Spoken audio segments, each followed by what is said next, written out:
Welcome back, my beautiful friends. We are on episode 20. I can't believe it. Those of you who've been listening to my podcast from the beginning will remember that there was a mentor I took a course from who talked about her mom who was wasting her life being depressed on the couch. And that mentor's name is Kathy Heller. So she inspired me last January to start showing up for my life again, even though I was heavy. I kept thinking that if I could just lose weight, then I could show up for my life. She inspired me to start singing again. And that's when I started my TikTok and started sharing videos on social media. So she's the one that put me on this path of a new self-discovery.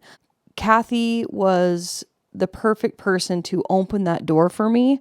And then I was ready for my mentor, Angel. 9 months later, it was just perfect.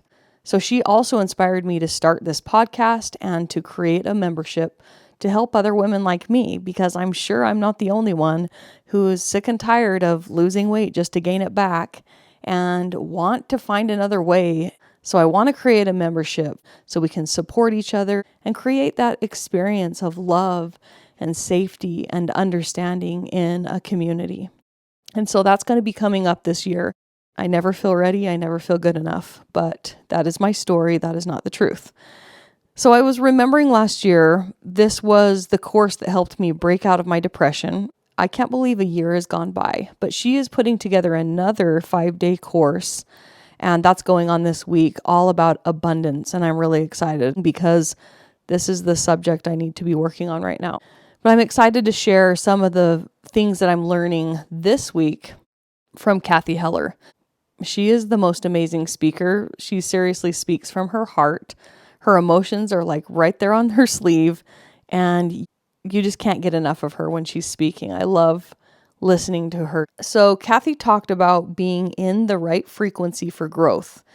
And the frequencies that we want to be in are like the frequencies of love and gratitude and all the positive emotions. If we're living in and tuning into those frequencies, then we're going to be attracting people that are also tuning into those frequencies. And then when we are in line with love, that is when we start to create and creation comes through us. So as Kathy was talking about this, I had this aha moment that told me this was true. I was in the frequency of love when I was at the women's retreat. And I remember we were all gathered around, and many of us were talking about the fear we had around God, like feeling not good enough. I suddenly remembered this song that I had written a while back. And this song is titled Hiding from God. I was prompted to take that song out and read it. And when I read it, I just cried. I realized that the reason why I didn't finish this song is because I didn't know the answer yet. I didn't know the resolution. I was hiding from God, and I didn't know how to show up and show myself to Him again. At the retreat, I realized that I knew the answer, and I finished that song. I finished the lyrics. I knew the tune. Now I just have the challenge of putting accompaniment to it. So when Kathy said that tuning into the frequency of love helps us to be able to create and to find what our purpose is in this life, I was reminded in that moment that I need to write music. She is reminding us that abundance is available to every single one of us. That when we tune into the frequency of abundance, we will find it there. It's simply there. Powerful, right? And it's hard to trust that, especially when you've been living in fear for so long. Not only powerful, but exactly what I need to focus on. The frequency of abundance is the practice of just being in a higher state of emotional frequency. And she talks about love, like love is the way, like connecting, how we connect with other people. So the frequency of abundance is the practice of being in a frequency of love. So she talked a lot about learning how to create the emotion as if you are already abundant, and then abundance comes to you. This is all stuff that I'm learning as I'm talking to you. I still haven't learned it yet. And so I'm going to be talking a lot about that because I feel like my fear around money is the next layer that I've got to get down. There are emotions that create higher frequencies than other emotions. So I pulled up the emotional frequency chart, and at the top, there's enlightenment, love, joy, peace, and acceptance. So I wanted you to take a minute and think about the top 3 emotions that you feel most of the time. What are they? And just think about them for a minute. And I invite you to think about those 3 emotions without judgment. Just notice and observe. Before I started on this healing journey, I would say fear, shame, guilt. Oh, fear, shame, and guilt. Those are my 3. Yeah, that's before my healing journey. Those are the emotions that I felt the most. And they were really powerful. Whew, I'm doing a lot better now. It's an everyday battle, honestly, to remind yourself who you are and to not go back into that hole of feeling worried and going back into the story of what you've always believed. I am determined to learn how to create abundance in my life in 2022.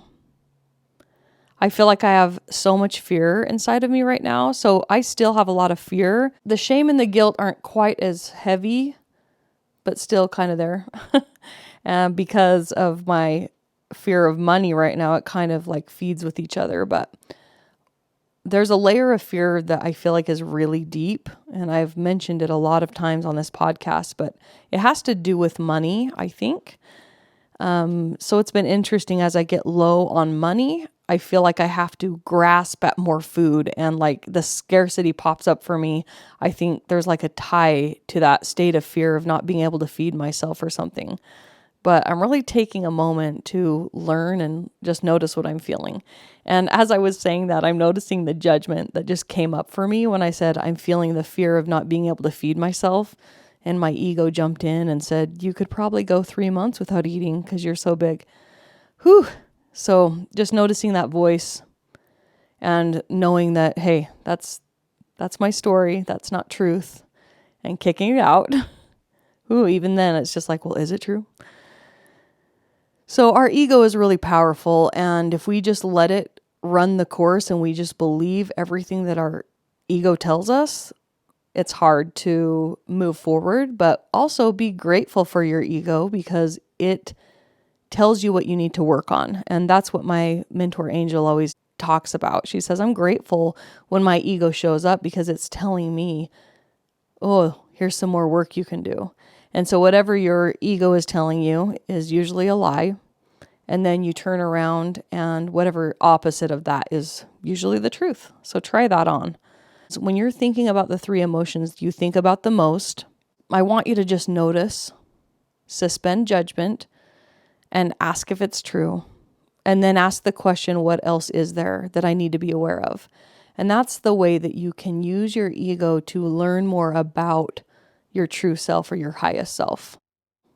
The last thing I want to share is the importance of meditation in creating higher frequency emotions. So sometimes you're in a situation where your life is just really hard and it's hard to create that abundance or that love or that good feeling when you're in an environment that's not good or that you don't feel good in. Or maybe you're just going through something tragic or hard that you have no control over. The reason why meditation is so amazing is it doesn't matter what's going on the outside of your life. You can sit down, be still, closing your eyes, and just go somewhere new. Close your eyes and imagine building your dream house and how it feels, what it smells like. Who's in that home? What are you guys talking about? Imagine seeing your kids or your parents or whoever you are with smiling and laughing. Imagine you being around the table playing cards or games or whatever you do. Imagine eating a meal together. What's on the plate? How does it smell? Use your senses to get you into these meditations, and that is where the power is, being able to create those higher frequency emotions when you are not in such a good state physically. And I understand that, and that's really hard to move past. But if you need any help or any support through this, please reach out to me, finding myself through obesity.com, or you can find me on Instagram or Facebook. And I would love to hear from you. That's what this life is all about, right? Helping each other out. And I know how lonely I felt before I found Kathy, before I found Angel, before I found my other mentors, Cami and Shelby, before I went to the women's retreat. My life is going to be a continuous journey of learning. I'm never going to arrive at the end of the learning part. So being more forgiving, more patient, more loving, and just noticing. We also can't ignore the bad things either. We have to be able to breathe through and feel the feelings. There's just a lot of stuff, right? The things that we've been taught to do in this society that is not helping us. So many people have anxiety and have weight problems and have depression. It's really hard when society tells you to just take a pill or let's just watch social media or let's just eat, let's just escape. When really, if we learn to trust our body, maybe it's telling us a message. Maybe our anxiety is saying, hey, listen, I'm trying to tell you something. I just need to be heard. And a lot of times, that's all it takes is for us just to listen. Listen to our thoughts and our worries. Write them down, journal them. Just stop judging and use them as clues to what else there is to learn and how you can heal. Because once you bring it to the light, it no longer holds power over you. And I just want you all to know the love that I feel for you. I know right now there's a lot of people who are lonely and sad and broken. And I just want you to know you're not alone. You can reach out. Reach out to me.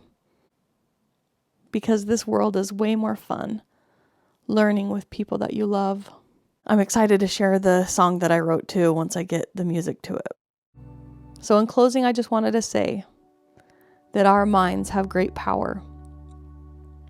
And I just want you to remember who you are. I like to believe that all things happen to us to help us grow in ways that we could never grow in any other way. I believe that God knows the whole plan. And I want to trust Him. Every day I'm trying to open up my arms and tell God that I'm willing to receive blessings in abundance. And that's kind of hard to do, but that's something that I've been practicing. So I will say, God, thank you. I am open to receive. God knows the whole plan. So let's trust Him. But I'm finding that if we learn to trust ourselves, that's where the key is, because our trust with God grows even stronger when we're more in tune with who we are. So here's to more abundance in 2022. Let's make it happen, you guys. Let's step into the life that God meant for us to have. Have a great week. I'm where I'm meant to be, and at last I see the light, and it's like the fog has lifted, and at last I see the light, and it's like the sky is new, and it's warm and real and bright, and the world has somehow shifted. All at once, everything looks different now that I see you.